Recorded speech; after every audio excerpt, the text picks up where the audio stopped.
Okay, now what are we talking about now? Okay, yeah, we do meditation, don't we? Yeah, very good.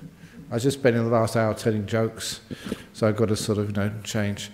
This actually happened once. Is the sort of stories I get up to as a monk. It's a very interesting life. Recommended. It was at Karakata, doing a funeral service for somebody. And so, if ever you've done funeral services here, we start off at the gate, and as we're at the gate, then wait for everybody to come, then we do a procession. And this funeral director, I was at the front with the funeral director, the cortege was behind. This funeral director, he knows me, and I know him, and so he started telling me all these jokes, and they were really funny ones. And after a joke, he'd sort of elbow me to make me laugh. And I got back and elbowed him back with my jokes. But then when we got close to the chapel, I said, okay, now calm down now. I'm supposed to be leading this funeral service. And, you're supposed to be, a little bit somber and respectful. And this fellow wouldn't stop. He told me an even funnier joke. And it was really hard, when the cortege stopped, to change my face to being serious, when all I wanted to do was to laugh. So some of those funeral directors are really sadists. And they're trying to get me to laugh. Oh, this is a funeral, we've got to be careful. So anyway, I don't know why that story came up, but anyway, it did, and so now's the time to meditate, to be able to let go, come into the present moment and relax. So if you like to get yourself in a meditation posture, whichever that one that is, and on a chair is fine, on leaning against the wall is fine, just on the cushions, on the stools, where you can become nice and comfortable. For the half an hour I'll be leading the beginning of the meditation, and then after about 15 or 20 minutes I'll be quiet and let you meditate until I ring the bell at 8 o'clock, and then there's a talk. So, sitting down, quiet, calm, and relaxing to the max.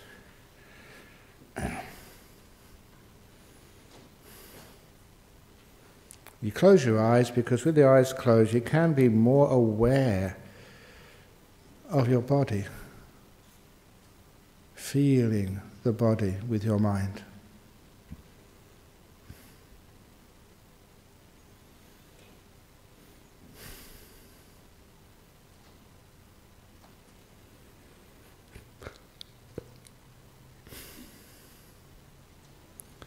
And you ask yourself, how are you sitting? What's your posture like?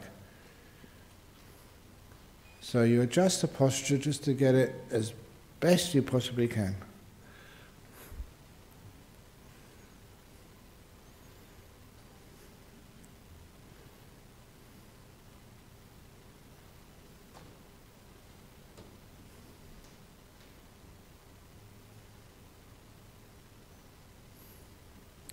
And now we become a bit more careful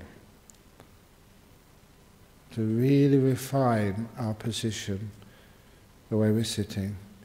We start to use a bit more of mindfulness and some kindness. So first of all, how are your legs positioned now? If they're dangling off the edge of a chair, are they comfortable? If they're crossed on the floor, can you improve them? If they're pointing out because you're leaning against the wall, how do they feel? So you're aware. A great, skillful means of arousing awareness is to ask a question. Legs, how are you? And that directs your attention to that part of your body. So it brings up awareness of the feeling, sensations in your legs. Next, we ask our legs, can we improve you? Kindness.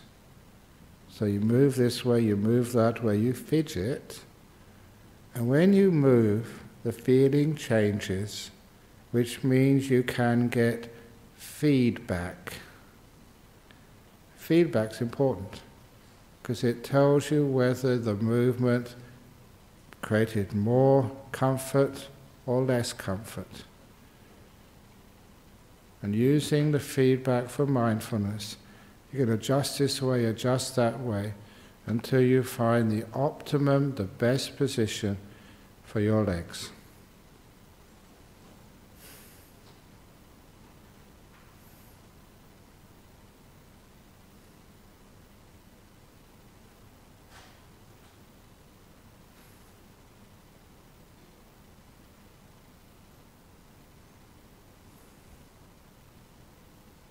Once you've found the best position, you're aware that you have cared for that part of the body, that you haven't been sloppy, you've been meticulous, trying to find the best position. At the same time of creating comfort, you've been focusing on mindfulness and the kindness. The mindfulness is the awareness, the kindfulness moves, checks until it finds the best position. Once your legs are comfortable, then you look at with your mind, you feel the sensations in your bottom. In meditation, I've noticed many people fidget because they don't pay enough care and attention to their bottom when they start meditating. So, fidget. And as you fidget, is this the best position? Can you make it more comfortable? You carefully get the feedback from mindfulness until your bottom feels as comfortable as it could possibly get. And this also means that you'll be able to sit peacefully without needing to move, because you were very careful at the beginning. Preparation is everything. And then you move up to your back. How does your back feel, including your waist? How's that? Can that be improved? And I usually like to stretch my back at this point. The stretching releases these beautiful endorphins into the bloodstream. Feels good, relaxes things, and then I just let go. And I feel my body, my back especially, coming into a comfortable position. My mindfulness is just on my back. If I feel I can improve it, I move, adjust, until I can find the best position. And I don't stop, and move on until I can find the best position for my back. Look at my hands next. Where's your hands positioned? There is no position which is better at all times, all places. You experiment. Are your hands comfortable there? If not, move them.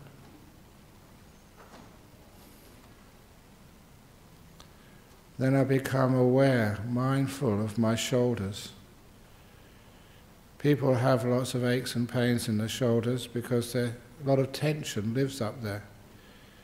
So I imagine my shoulders, both sides, the left and the right shoulder, as these like a bundle of strings, like the muscles, and they've been stretched in both directions. And I imagine these bundle of strings being released,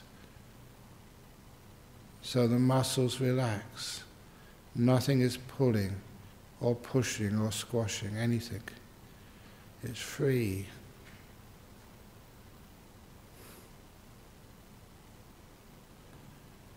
And then once I've relaxed my own shoulders, the mindfulness feels that it has changed, it's more easy, I have relaxed it. And then I become aware of the feelings in my neck. If you have some hay fever, irritation, sometimes there's an itch there, could be an ache. I focus on that feeling and be mindful of it and see what I need to relax that feeling. Sometimes it is a cough, sometimes it just leaves it alone, feeling it relaxes it. And then lastly I move to my head, making sure the head is well balanced on the neck. And I also focus on the muscles around my eyes, because there I can notice tension If there's fear, anxiety, tiredness, I can notice a specific scrunching of those muscles around my eyes. I'm aware of that, mindful of that, and then I let it go with kindness. Feel my whole face relax.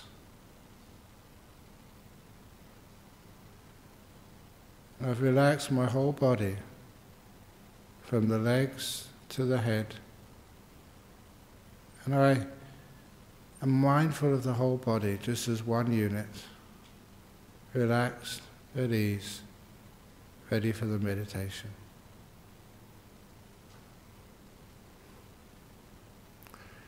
And then I go to what I call the peaceometer, by which I mean, ask yourself now, are you peaceful or are you agitated? And give it a number from 1 to 10. 1 means you're extremely peaceful, 10 means you're agitated. Be honest, realistic. Doesn't really matter, because all you're doing is noticing that part of the mind which tells you how peaceful or how restless you are. You're aware, mindful of an important part of meditation. I call it peaceometer. Now, what do you need to do? What moves that needle down closer to 1? To deeper and deeper peace. And what makes you more agitated? When you are aware, mindful of the right thing, then you soon learn by trial and error, from feedback, you notice how to bring more peace into your mind.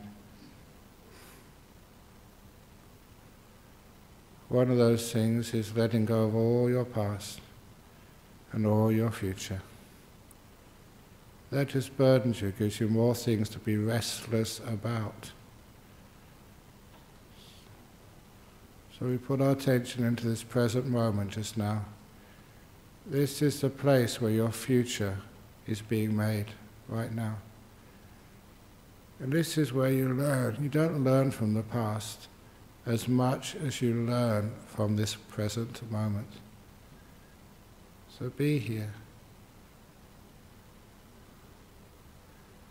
And you find if you be here with kindness, with openness, then your peaceometer shows a needle going down, down, down, closer to 1, becoming more and more peaceful.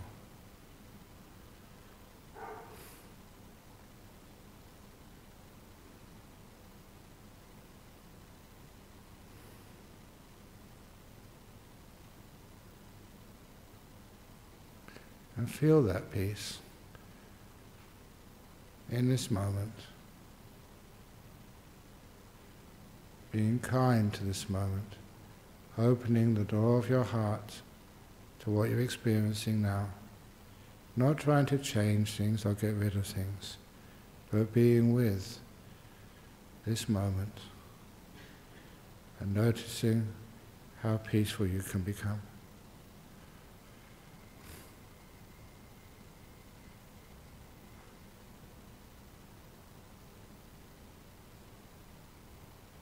And there's no need to have a commentary, always talking back at life. Instead we listen. Meditation is like listening to fine music. If you are at a concert hall listening to classical music, you're not allowed to take notes or to talk. That would disturb the music for everyone else. So shh. Just listen to the symphony of now. Just being here. Relaxing.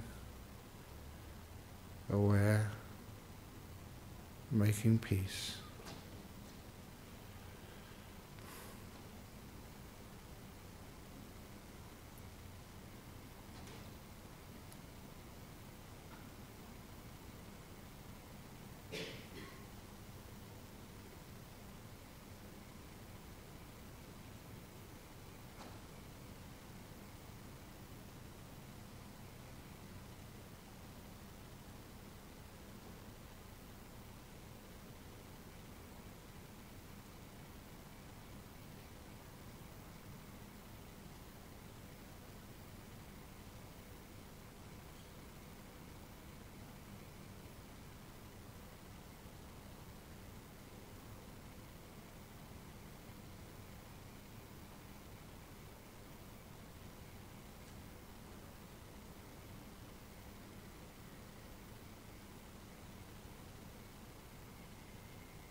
But as you get more and more peaceful, before you go off into fantasies, thinking, it may be the time now to start observing your breathing. Breathing in, breathing out. And to help focus the awareness on the breath, imagine as you're breathing in peace, health, happiness, whatever you need. Breathing in, peace. And breathe out, let go. And imagine these things coming into your body, out of your body and mind, with every in and out breath. If it's health and energy, you can imagine like light or just like a dove coming into your mind with every in-breath. Whatever you wish to let go of, the past, sickness, tiredness, breathe that out with every out-breath. Breathing in peace. Breathe out, let go. Breathing in peace. Breathe out, let go. Just being in this moment, making peace, being kind, being gentle with everything, by breathing in peace. Breathe out, let go.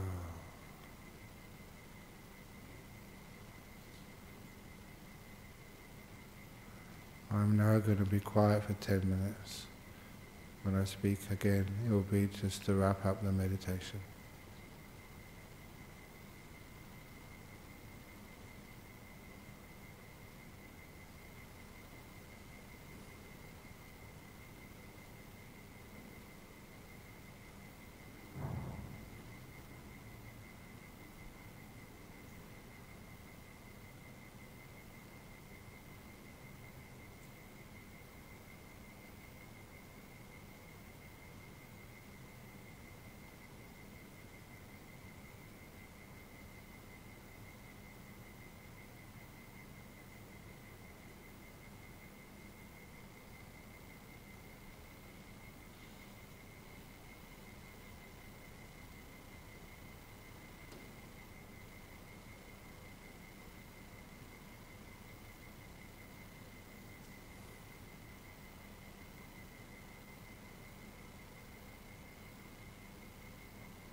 That's getting quite close to the end of the meditation now. How do you feel? Don't open your eyes yet. Do you feel more peaceful? Bodily relaxed? At ease? At the end of the meditation, that's when we can stop, pause, and be aware of how this meditation has affected us.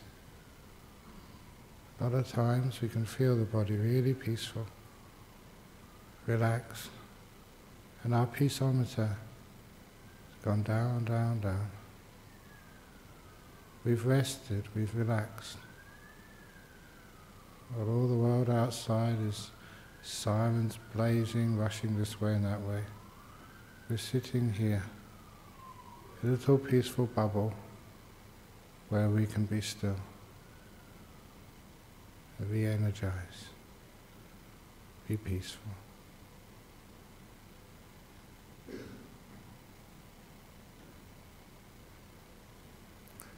I'm now going to ring the gong 3 times. Please listen to each sound of the gong, and when it's finished ringing, you may open your eyes.